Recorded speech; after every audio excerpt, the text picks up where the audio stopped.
when you can find a particular like label or language that puts you in contact with a community that has these fundamental same feelings and thoughts and goals as you it's pretty magical.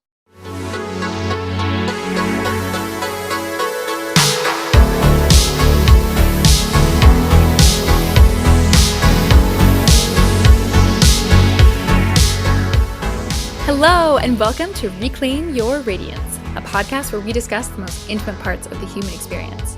Let's take a deep dive into self-love, sexual pleasure, and absolutely everything in between.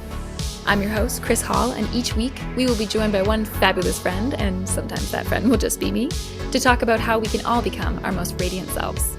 Are you ready? Let's get to it.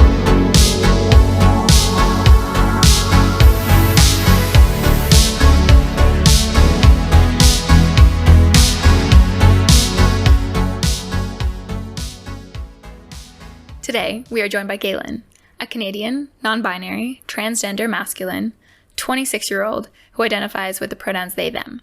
They also identify as queer, are half Chinese and half white, and are astrologically known as a Cancer Leo cusp, Aries rising, and a Gemini moon. I reached out to Galen to be on today's episode because they have undergone such an incredible transformation to become their most radiant self, and it is incredibly inspiring. I am so grateful to be sharing this conversation with you. We dive into Galen's views on sexuality, relationships, transitioning, the importance of a good haircut, and explore their unique coming-of-age story. I am so excited for you to listen in. But before we do, just a few quick announcements.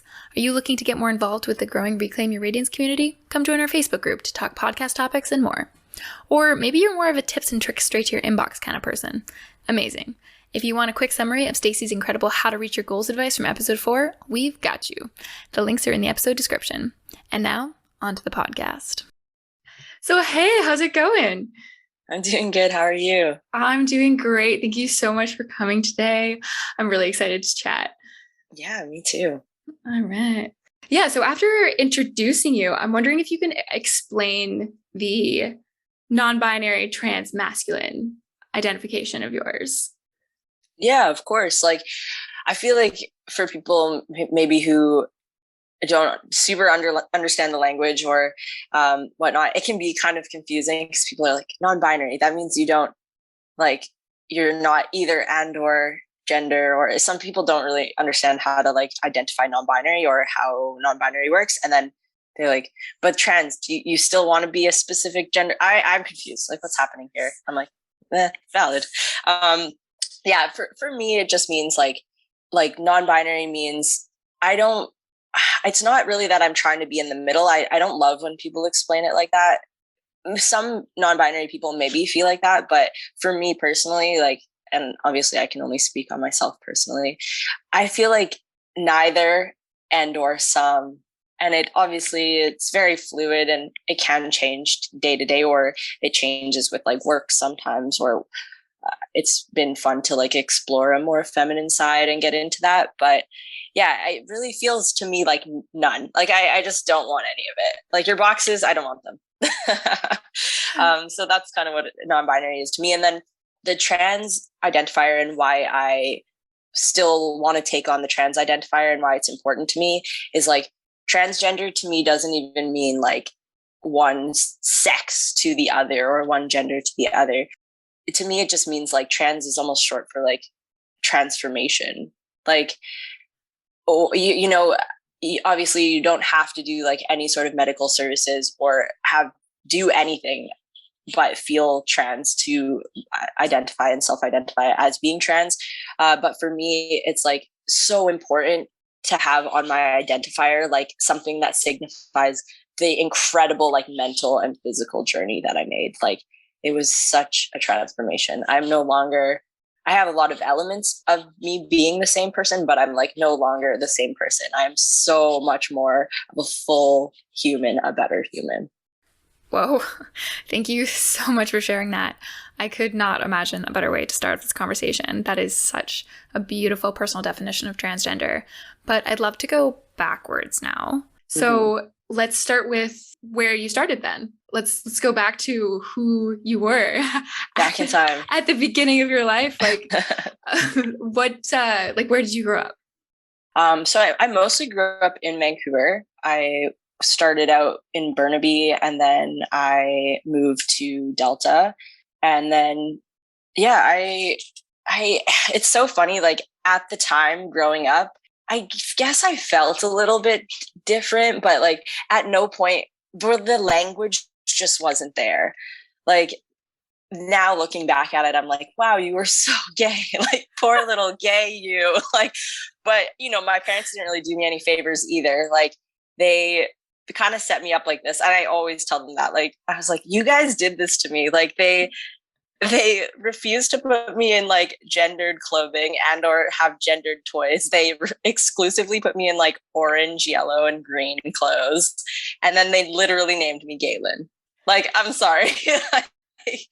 But at the same time, my name. You can't, because I know that there's like so much controversy around that going around, right? Like that okay, if you have a gay parent, you're gonna be gay, or like if you're brought up in a certain way, like that'll just make you that way. But like that's impossible, right? Like yeah, it's true. But like my parents are like straight. I grew up fairly religious. But yeah, I was like, you literally gave me a name that kids could tease me and call me gay. And I was like, no. And now I'm like super gay. So it's just now it's just a funny joke. But I'm like, you guys did this. Like you sensed it, or you like felt it, and you're like, you know what? This is the name that we're going to go with. It's also like stereotypically a boy's name. So a lot of trans people end up changing their names, and some of my friends thought that this is what I changed my name to, but it's like my birth name. So it kind of works out for me. I don't have to go through the process of changing your name, which is like arduous and terrible. And I don't have to change all my documents. I'm like, yeah, good. Perfect. So were the people that you grew up around not like that just wasn't in your sphere of anything? Like, did you not have any influences or any people in your life where you got to see an example of somebody being queer, of somebody being any of what you are? Yeah, or who you are, sorry. Early on, no, it's okay. I was like, what? No, who you are? I did not pick up on that. It's all good. I think like just growing up in like the, early 2000s or whatever, there was a very, very small representation for even like lesbian and gays.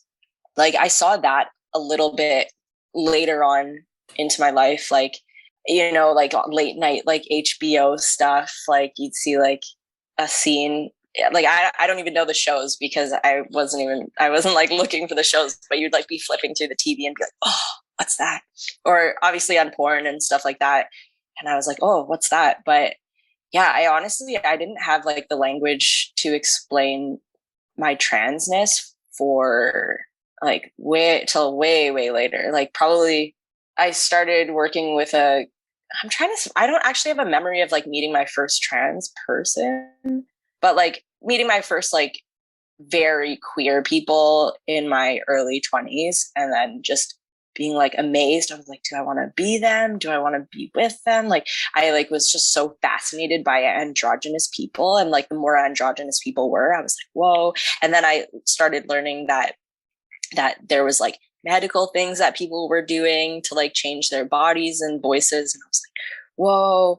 But I had a really big influence pop up for me as far as like in my transition was one of my coworkers at the tattoo shop that I work at, was like my first like big kind of influence to be like, you can actually do this. You can live your life like this. Like you can choose and pick and choose the parts of this journey that you want and just do what makes you happy. So yeah, but that was definitely like just at the beginning of my transition.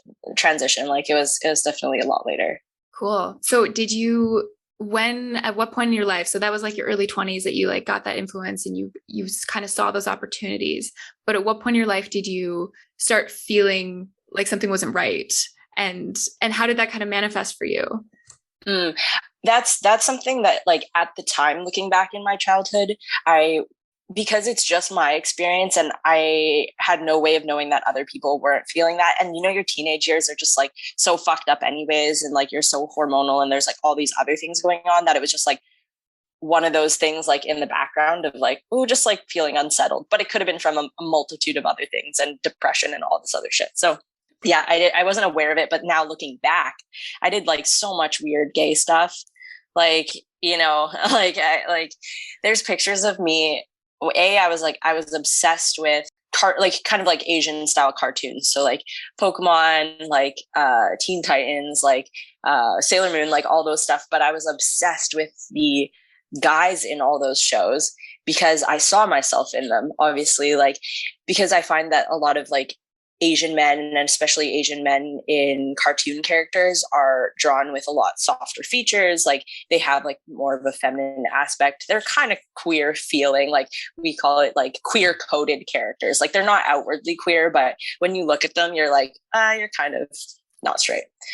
So I was obsessed with so many of these characters, and like growing up in Burnaby, I had a group of like friends, and we would kind of like run around the playground and like play make believe, and they would be like fight over being Sailor Moon and stuff. And I was like, always tuxedo mask, always tuxedo mask, always Beast Boy, always Ash from Pokemon. So there's like those moments, and it was funny because I reconnected with one of those friends like well into my transition, and she also brought that up, and she was like, yeah, like remember when we would like run around and play those games? She was like, I wasn't surprised like when I found out like later. I was like, I made me think of those moments, and she brought up like a couple moments from our childhood where I was like, oh my god, like if an adult in my life had the language like that sort of language at that time, or had more knew about that type of thing, being transgender at that time, like I think they would have looked at me and been like, okay, let's explore this with you.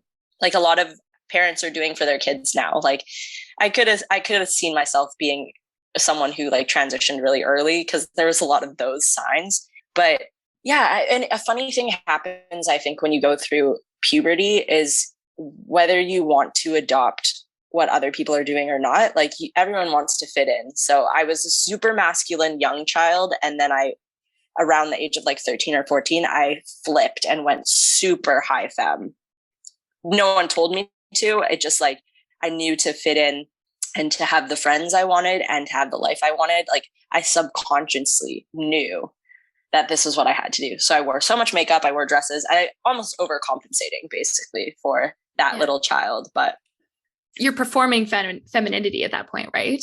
You're looking at it and going, oh, like this is, because I've heard it described recently that it's like one of the ways you can have privilege in the world almost, right? Like that if you're quote unquote a pretty woman or like femme presenting, you can get things in life that you can't otherwise, right? Yeah, and I did. I got so many things, like, you know, free shit. You go on dates with people, they pay for all your shit. Like, I'm not proud of that, but I fully took advantage of that. Like, it's like something that was so subconscious. Like, I thought I was just being myself, but like there was so much turmoil going on underneath that.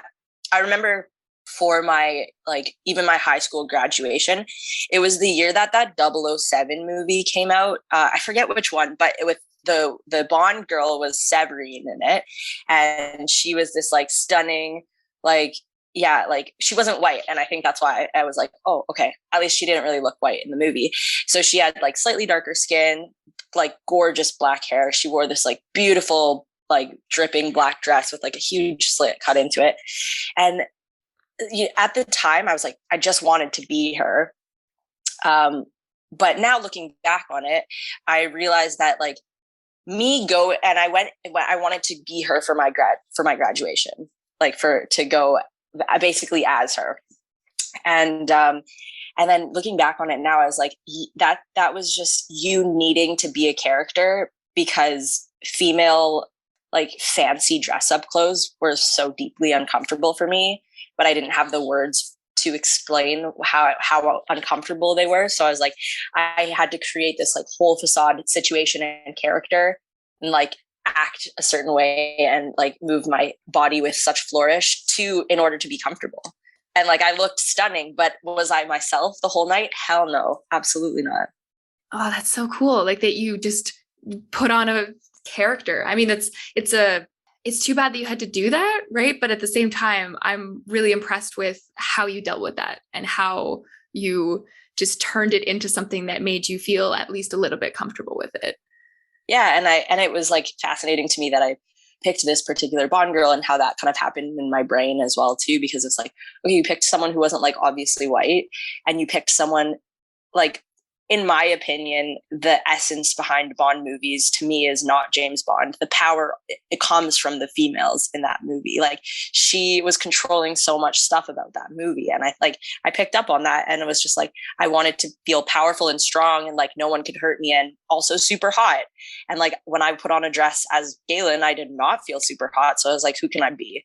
Like, how can I do this? So yeah, I find things like that, looking back on it, like I had no idea the nuance and complexity of those situations when I was in them, obviously. But in hindsight, looking back on like a lot of that stuff that happened when I was in elementary school, and then how I made that switch into high femininity to protect myself, and then the ways in which I performed femininity and like used people or got what I wanted or like seduced people to make things happen for myself was like, I was like, holy shit.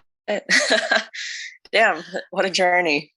I find it really interesting that you started to perform what you call like high femininity in like, that was like your kind of switch, and you're like, oh, maybe this is who I am and this is what I want to be. And then like now you identify that that's kind of you told me that was your sexual orientation. It's high femininity, right? Yeah, that's my type. Yeah, that's my type. That's like, your type. Yeah. Yeah. So, like I do enjoy like people. Like, I'm not often attracted to masculine people, whether that's like and it has been for a while, but like whether it's like a butch lesbian or, you know, like a big bear daddy, like that's just not my type. So yeah, it's funny how I did it. I embodied a lot of, I feel like if I met myself, like a femme version of myself, I'd be into it. I'd be like, okay, yeah, that's hot. yeah.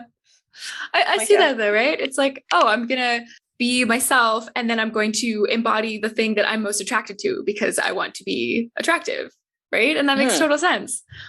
It really, actually, when you verbalize it like that, I've never thought about it in that way specifically, but it does make a lot of sense. Yeah. Because I obviously knew that I was attracted to it. Yeah. That's so interesting. Yeah.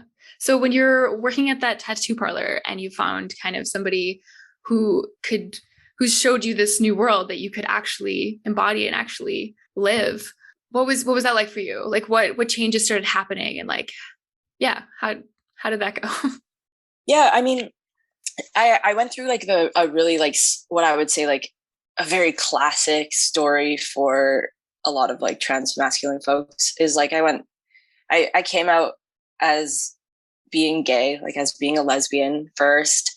And it didn't take very long for me to like cut my hair short, because it's not that there's like, you know, it's not that there's stereotypes because they need to be, but like there's characteristics and stereotypes that make it really easy to spot gay people for other gay people to spot gay people. So like if you're like a woman, a lesbian, and you really want a lot of attention from other lesbians, like you can dress in certain ways or like do your hair in certain ways. Obviously it's not necessary.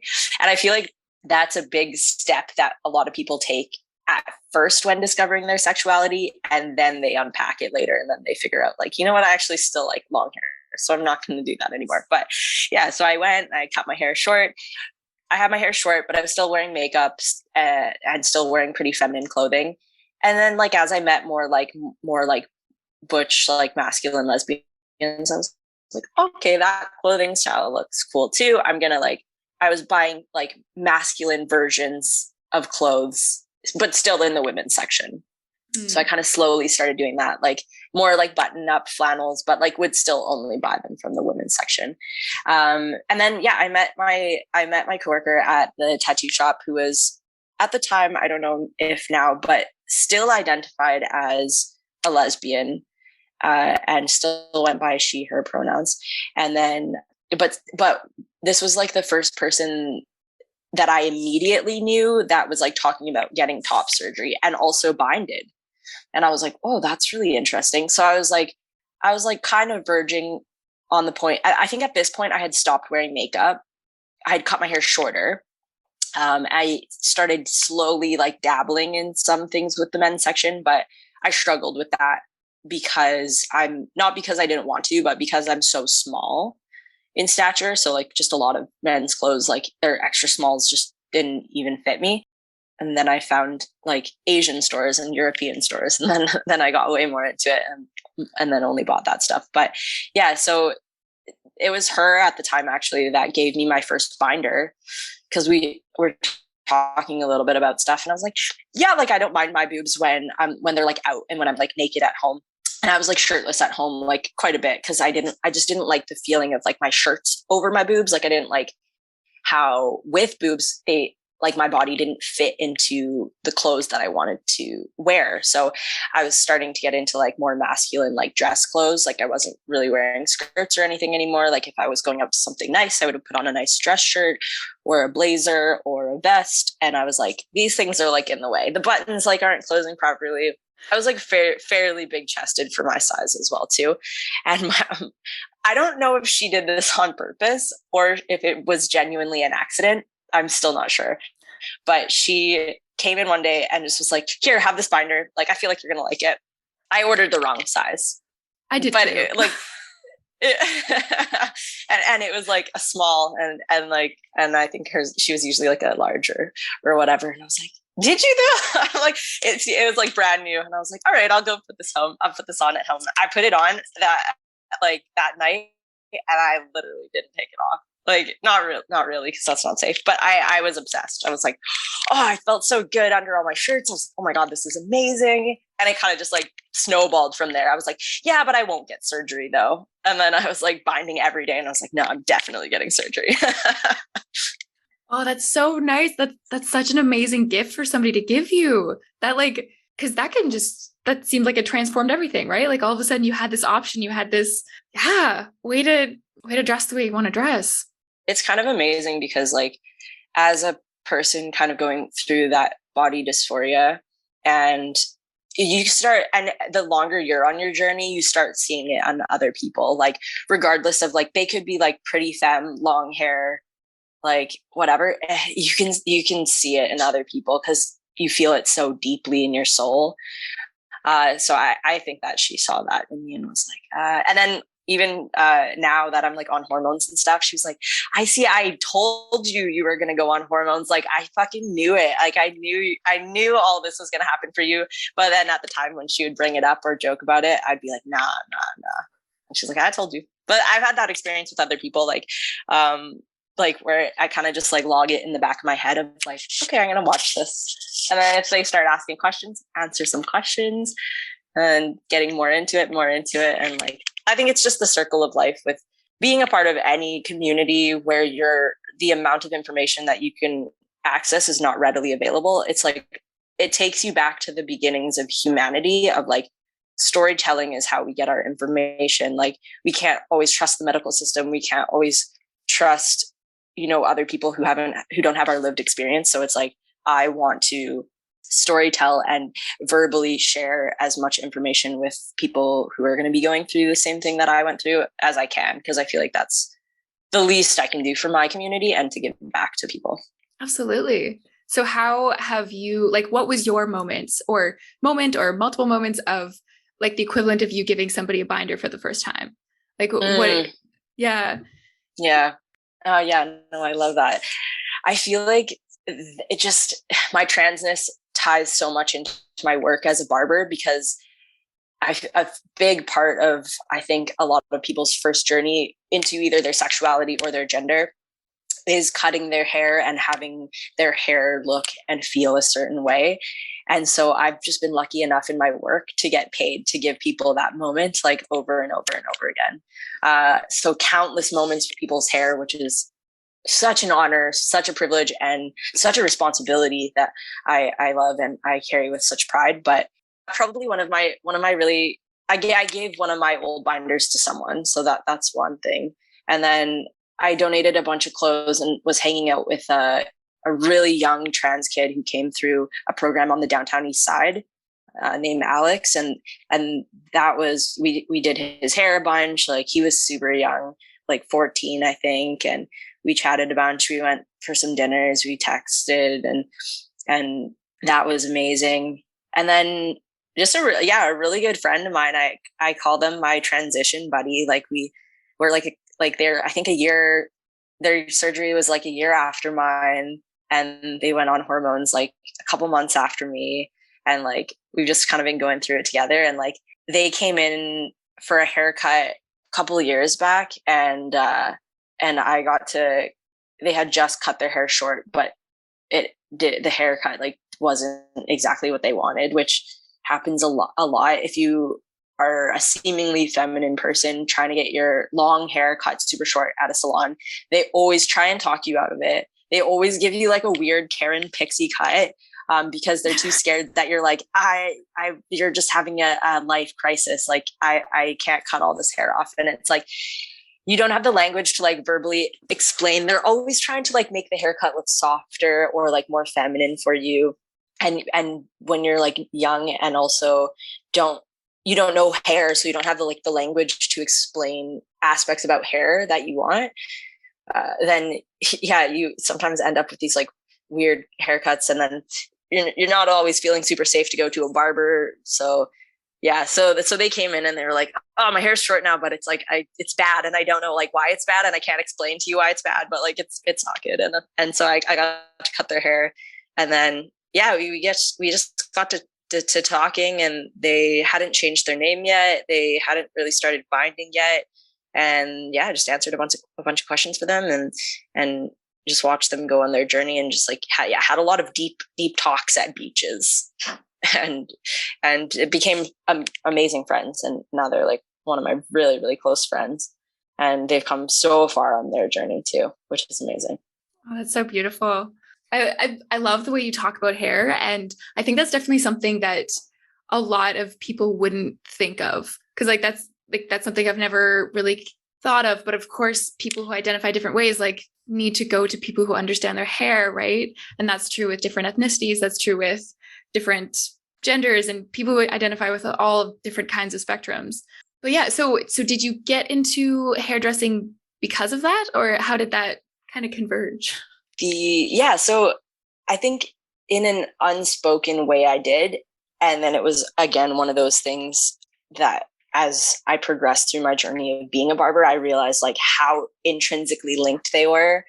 And with the timing of it actually was really funny. Like the timing of like when I was learning barbering and then where I was at in my medical transition was like very closely aligned. And so I've been like highly visible as being trans like almost the same amount of time that I've been barbering, which is cool. Yeah, I it was just from my own personal experiences, like of being a queer person, going to a salon, getting my hair all cut off, having it not feel and or look quite right because they were too scared to like really take it all off, but just really just not having the language, and then trying to go to a barbershop and like being like, that's not quite right either. And also I'm scared to be here. Like, it doesn't feel like a safe space for me. Like, it doesn't feel like I'm welcome. At that time, I was still identifying as a woman, and yeah, just the types of conversations that people were having, or the vibe in the shop. Like, no one's like saying that they're not going to do it. Although that does happen sometimes. Really? Some barber shops will actually be like, yeah, we don't cut women's hair. And a lot of my friends will be like, not a woman, or they are women. They're like gay women, and they're like, but I literally am getting the same haircut as that guy that you're doing right there. And they're like, yeah, but we don't cut women's hair. So it's a prevalent issue in barbering, like the gender divide, and then like misogyny obviously is a problematic issue everywhere, but barbering is like a super masculine community. And yeah, it was a big pull to it, because I was like, there needs to be more safe space for this. Like, the salon stuff is not quite right. The barbering stuff's not quite right. I'm like, I need to learn how to do this. I need to learn the language. And then something that I enjoy helping people with too is like, people will message me from different places in the world that like can't obviously come to me for a haircut for help. Like, how can I describe what I want? Like, what's the language that I can use if I do want to look and pass as more masculine? Like, what can I do? and I can like actually give them answers to that. Okay, get them to cut this here, cut this like this, square out this part. It's going to help out a lot. And people are like stoked on that. Oh, that's so good. Oh yeah. It sounds like you're doing so many amazing things to help out the community, and it's wonderful to hear. I feel like it's like the least you can do. It's like, that's your bare base minimum duty. Like I was lucky to have so many people in my life that it's like, that's like where my bare minimum's at. I'm like, if I can do that at least, and then build on that, then we're good. Absolutely.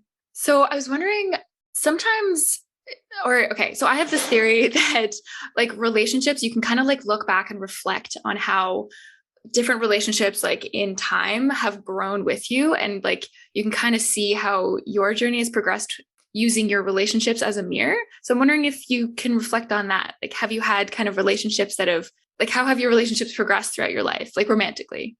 Oh, that's actually an interesting idea. I've never really thought about it like that.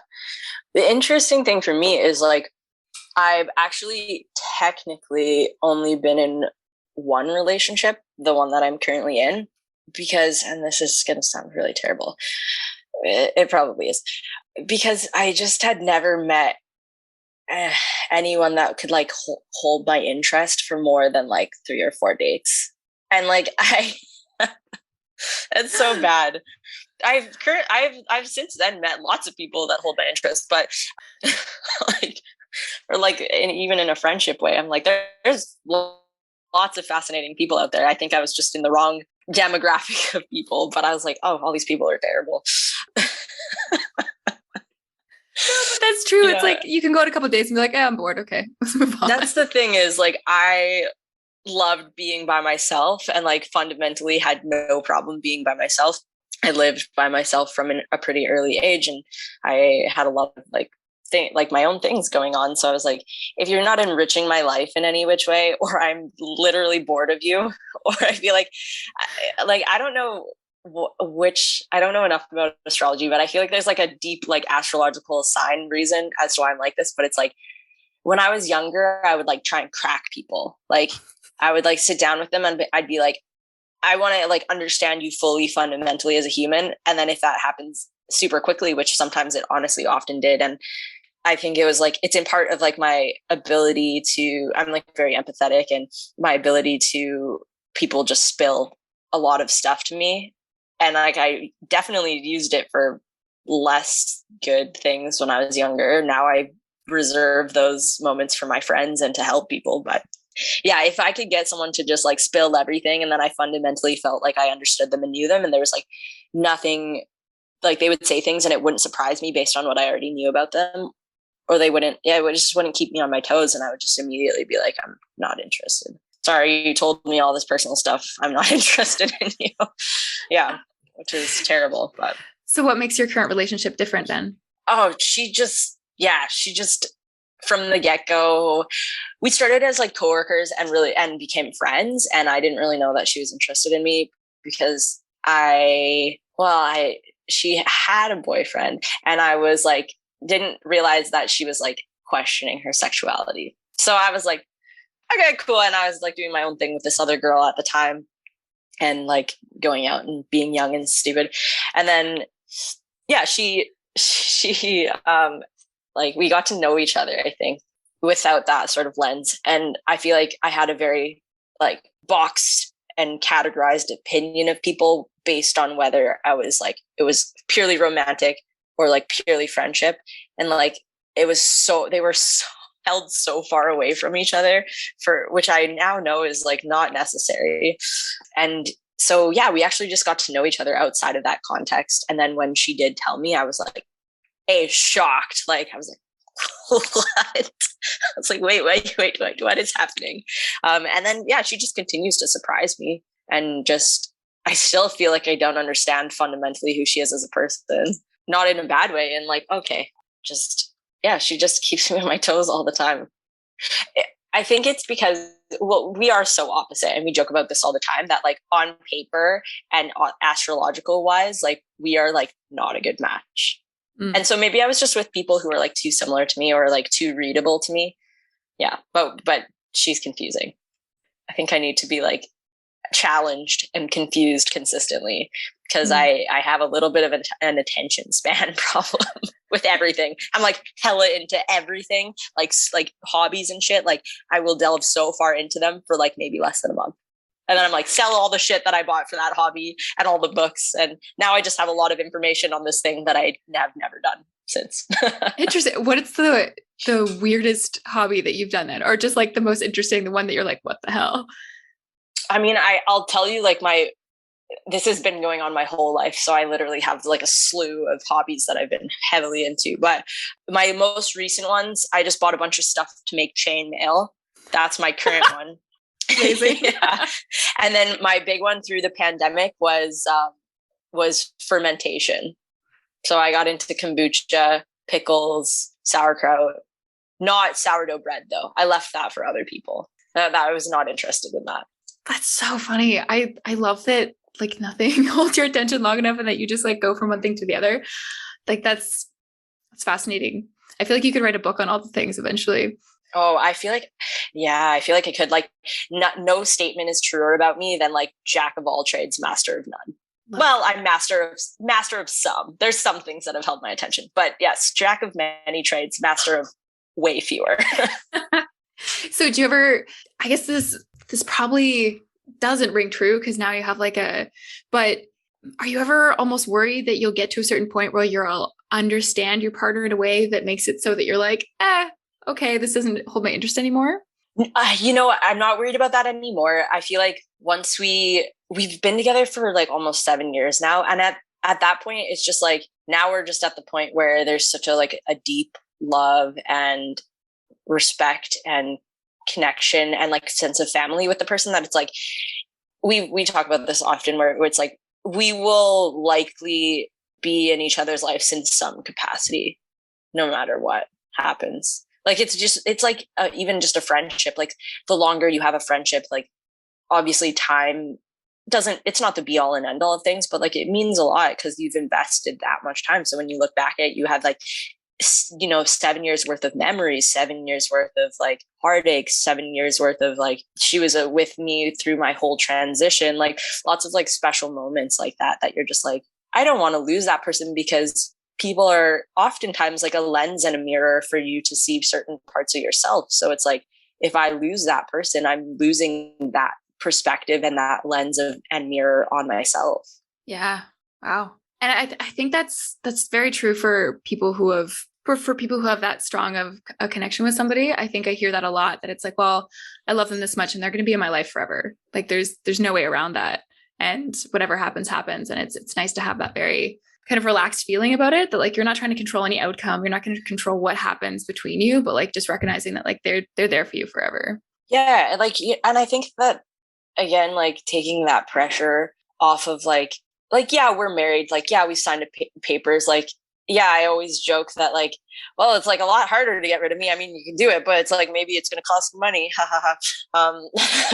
But at the end of the day, like that, none of that really means anything. And it's like just a daily decision of, to what capacity do you want to be in each other's lives? This capacity still?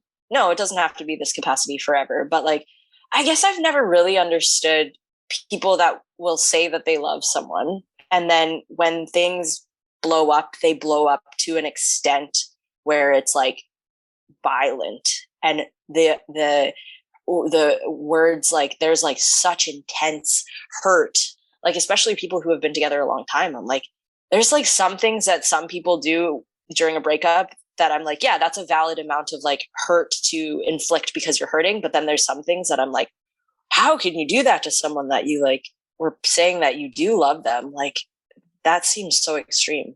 Yeah. Yeah. I don't think I could be that. Like, I can't even fathom or foresee or picture doing something to hurt my partner like that, no matter. But it's because she wouldn't do something of that degree to hurt me. I think if she did something, I can see where people, it's like one person does something first, then the other person's like, no, fuck this. I want to like smash the glass ceiling on that hurt and break through that. So I get that. But like, yeah, to just do something up front. Yeah. I don't understand. I just don't understand that. Yeah. Cause I mean, anger doesn't change love, right? Like No, nothing changes in my love. opinion, yeah, like in my opinion, like love is the much more potent force in that equation. Anger is like a split potency, but it doesn't have that prolonging force behind it. Mm-hmm. Yeah. It's like a firecracker versus like a massive bonfire to me. Like it's like, yeah, the firecracker is like loud as shit in that moment, or like firework is like crazy and bright in that moment, but like it's gone really quickly. Yeah. There's so much we could dive into that, but I don't have any good way to ask this question, but I do know that you have been in a throuple before. I and I wanted to ask you about it because I know nothing about this and I'm super curious. That's so funny. Yeah, I mean, yeah, that was the thing that happened. It happened kind of randomly. It kind of happened out of the blue. It was not the most positive experience for me, in my opinion. Not like very healthy looking back on it, but yeah, we got through that. I think it was a necessary experience that I had in order to like reframe and be able to reword parameters within a relationship, and like fixate and like pin down language in order to explain my personal beliefs on relationships, both platonically and like intimately. Actually, like feel like I have a much more expressive handle on like even my platonic relationships, which I value actually a lot more heavily than my intimate relationships in a way. Interesting. So how did that kind of develop? How did that happen? I was like, yeah, how do you want to know? Well, it was a person that we just ended up knowing mutually through like work or whatever. And honestly, the main fuel in developing and why this situation became such a problem was just like so much like alcohol. Like I've never drank so much in my life, including in my 20s. Like it was so bad. Like it was like borderline problematic. Like we were drinking like every time we like were hanging out, and we were going through a lot. Like we had talked about like like opening up our relationship, and like just chatted about our feelings around relationships, and like how we believe that like monogamy and just thinking that you're never going to be attracted to another person ever again in your life, and like having that non-communicative mindset on things is just like a surefire way to have someone cheat. Like there's healthy ways to practice monogamy that don't set up situations like that, and then there's obviously unhealthy ways to practice it, and same with like open relationship stuff or poly stuff. But yeah, it was just like a lot of alcohol consumption and being very hungover for months. The whole time. So when the lesson we're taking here is that if you drink a lot, you start a throuple. That's how that works. You might, like yeah, it might happen. Started from alcohol, continued with alcohol. Yeah, it was, and then exploded from alcohol.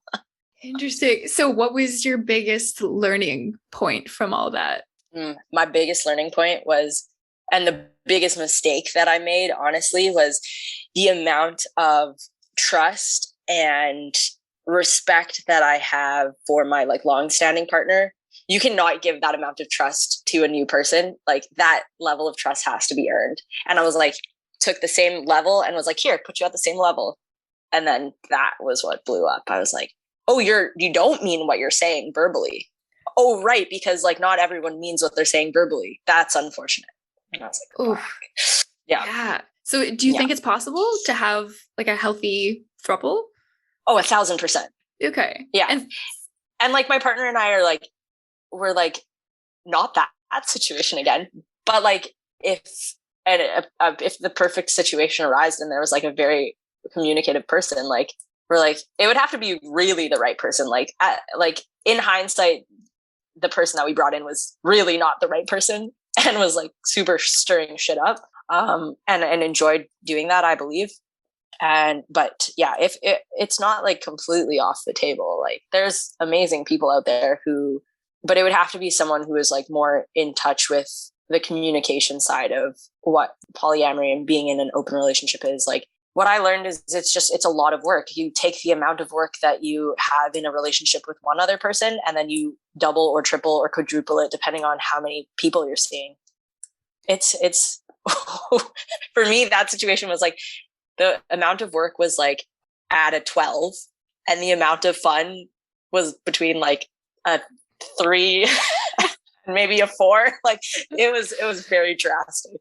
Yeah, I find that it's almost a common problem, especially with people starting out with polyamory, that they tend to, well, because so like your first partner or your primary, or I know that language maybe isn't right and it's really changing, but like you're the person that you're already in a relationship with, even if especially if it's like long term, and you have all this trust and you have all this like established connection, like that took you a lot of effort and a lot of like it took something to find it, right? Like it wasn't just something that fell in your lap and you're like, yeah, sure. Like it was very specific to like fit you and your needs and like both match together. But then people don't have that same intention and same, or I find that people don't have that when it comes to like the second or third partner, right? Like I find that sometimes the common failing is that it's like, oh yeah, but like I'm interested in having a second partner, and like it doesn't matter as much as the first one, and like so let's just be kind of less intentional about it. Like does that kind of resonate a bit? Because I find I've seen that quite a bit.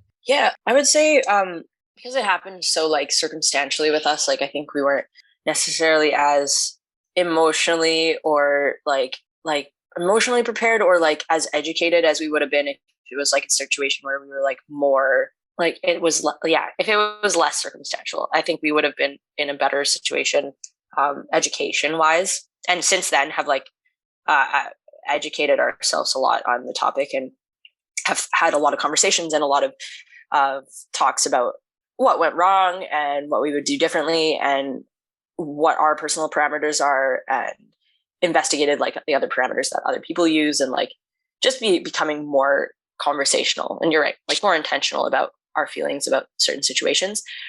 Yeah. I don't know. Yeah, just a comment on it, right? I find that that's a pattern I see a lot happening. It's funny because because you know, different relationship structures are obviously the lesser known option to monogamy. That people like to talk a lot of shit about what they don't know, right? So it's just like what we were saying with monogamy is like there's people who are having intentional relationships and treating people well within monogamy, and there are not. And I think poly's the same thing. Like, don't get me wrong, there's like definitely a lot of people that I feel like are in poly situations as a cover up for just being an asshole, or just getting to like fuck a lot of people without having meaningful conversations. But there's also tons of people who are being very intentional, very respectful, very communicative in poly situations because they genuinely believe that a big part of the human experience is to form intimate connections with all people, everyone who pops up in their life, and to learn from people and to respect people and to use it as a tool to just be more connected in the world. And I've seen a lot of people do that, and I love that. And that's kind of where I'm at. Yeah.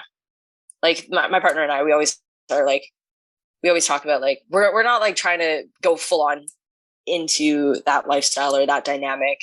Like I'm not about to go on Tinder and like actively seek things out, but like if anything happens or pops up, it's a conversation we can have. So it just feels like you can be more honest and intentional in like other connections and not be scared of like, obviously you can still cross boundaries, but like you don't have to be scared of where a journey can go. Like you don't have to like cut a person out because you're like, you see where it could go. It's like if it does go to those places, you can kind of communicate that with everyone in the situation, and actually gives you the space to be free and to explore it and be respectful and responsible with all the people involved, which is great.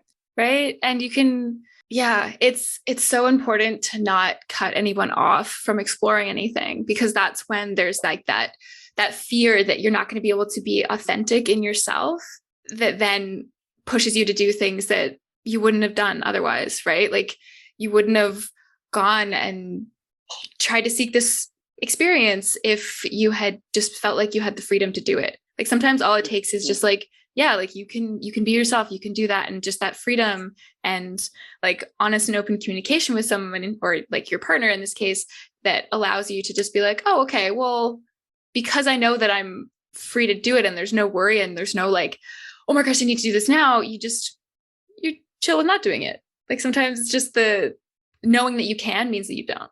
It's true. It's just like, that's where I work. Yeah, it's not like openly like seeking out situations for me personally, like, because I feel like I'm a really busy human, and like honestly, it just like boils down to like who you are fundamentally. It happened prior to me being in a relationship where I was like, I'm a really busy human, like don't have a lot of capacity to like give to someone, so it's got to be like the right person. And honestly, that hasn't changed. It's like really busy human, don't have the capacity to give to any more people. If I have capacity, I much prefer to like connect with a friend, but if it happens, it happens.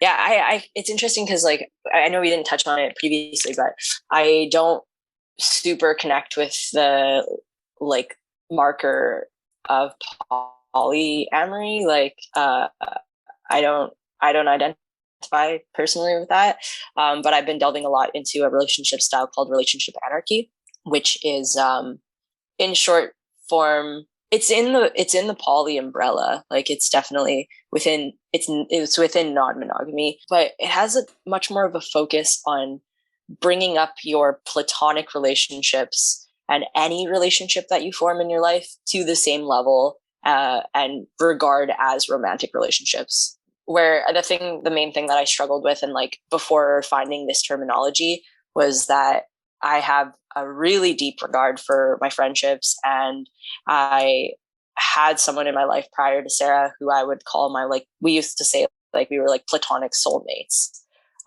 So like this is a person that I would build my life around, that I would structure my life around. We talked about maybe buying property together or like living together at some point, and like doing all the things that like a romantic couple would do, but we like aren't romantically connected, don't want to be, and aren't sexually connected either. And so, yeah, relationship anarchy, just like in its very basic premise, they use this concept called like the smorgasbord, which is like any and all, right?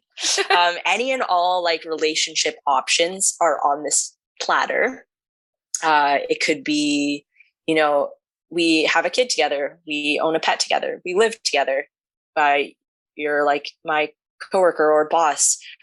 We have sex, or no, we just cuddle, or we share intimate and emotional things about each other. Like any and all of these relationship intricacies. And basically every time you meet a new person, like we have a relationship, you and I, basically we have a relationship right now, and we have this smorgasbord, and we can like pick the things off of this smorgasbord that like you and I want. And like your and I's relationship is just as important to me as like mine and this other friend's relationship, or mine and my partner's relationship, or mine and my sibling's relationship, or whatever. All these relationships are at the same level. And it just gives each and every relationship in my life the space to be exactly what it's going to be. You can pick these things off the smorgasbord. They can change via communication and like talking about how you want your relationship to move and change. But like, it's all a relationship. Every person in my life I have a relationship with, and it's just as important to me than like the person I'm married to. We just so happen to pick that for our relationship. So I love that so much. Where did you find that? Where did you find that definition? I'm so curious.